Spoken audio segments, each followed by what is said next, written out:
By 1995, 39-year-old Bill Gates had settled into a new life as a married man.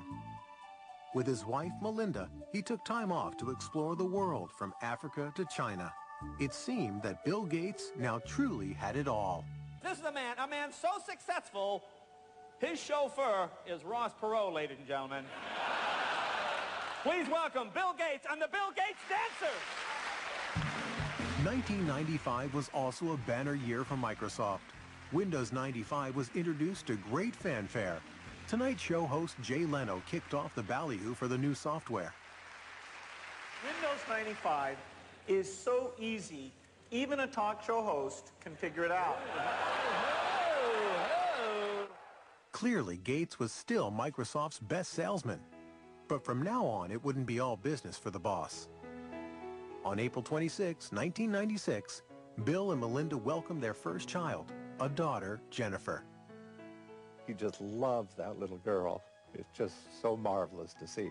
It's very gratifying to a father to see his own son have the same feeling about children that I did about him and his sisters. So it's really gratifying. A year after his daughter's birth, Bill moved his family into a $54 million dream house. Along with family and guest quarters, there is a library housing the Leonardo da Vinci notebook, for which Gates paid more than $30 million. Even though the house serves many business functions, for the Gates family, it's just home.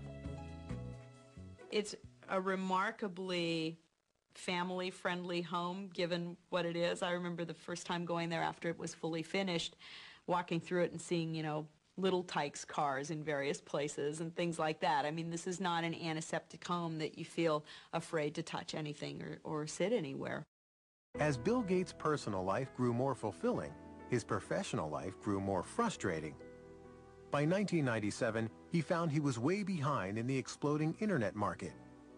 A company called Netscape was dominating sales of internet browsers, the software needed to access websites. Gates set out to close the gap by including Explorer, his browser, with every copy of Microsoft Windows. Many saw it as dirty pool, a move to eliminate his chief rival. If Microsoft chooses to disadvantage Netscape or any other competitor, then the consumer doesn't get a fair choice. When the consumer doesn't get a fair choice, the market can't work effectively. In 1998, Gates was called to the Senate, where he was once a page, and charged with running an illegal monopoly. I hope that my testimony helps the court to resolve the issues in this case. That would be best for consumers and the industry, and that's why I'm here. Thank you. President Bill Clinton's Justice Department, along with 19 states, filed an antitrust suit against Microsoft. It was the largest suit of its kind in the history of the computer industry.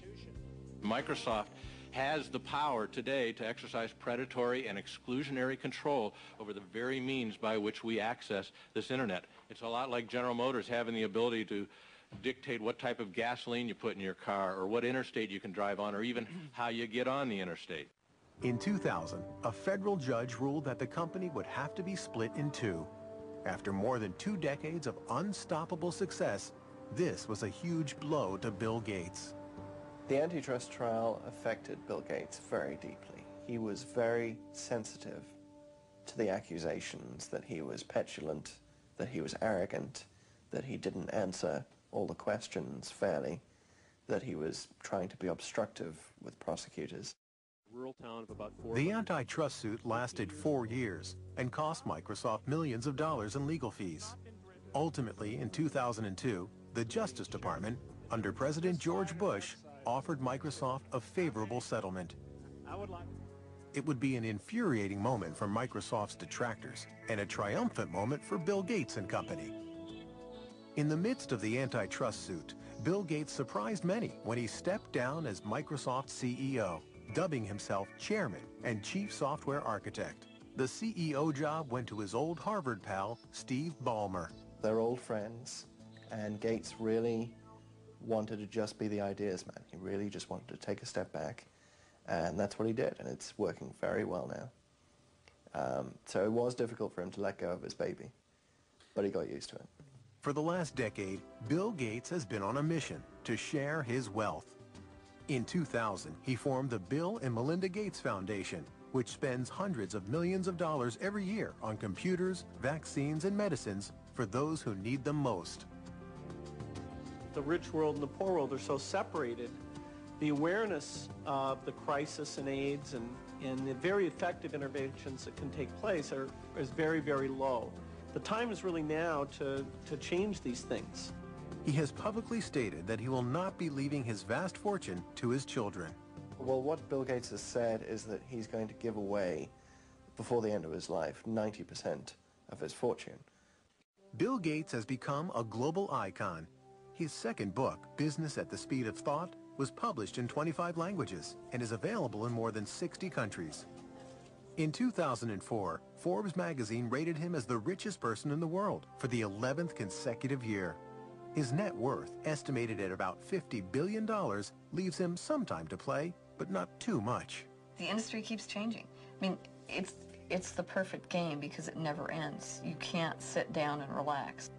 Through it all, William Henry Gates III has remained the competitor he always was. Looking to the future, this visionary is investing much of his energy on expanding the Microsoft market into global territories like the Middle East and China. Meanwhile, Gates and Microsoft have set their sights to improve their software to battle against computer viruses and spam. Gates himself is said to receive 4 million spam emails per day. Whether he'll be remembered as a robber baron, a philanthropist, or the guy who simply built a better mousetrap, no one can deny he changed the way the world works and plays. When the biographers and historians write the history of the 20th century, Bill Gates is going to go down as the best businessman of our century, and Microsoft is one of the greatest companies of the 20th century. It's remarkable what this company has managed to do in so short a time. This is one of the great success stories of the 20th century.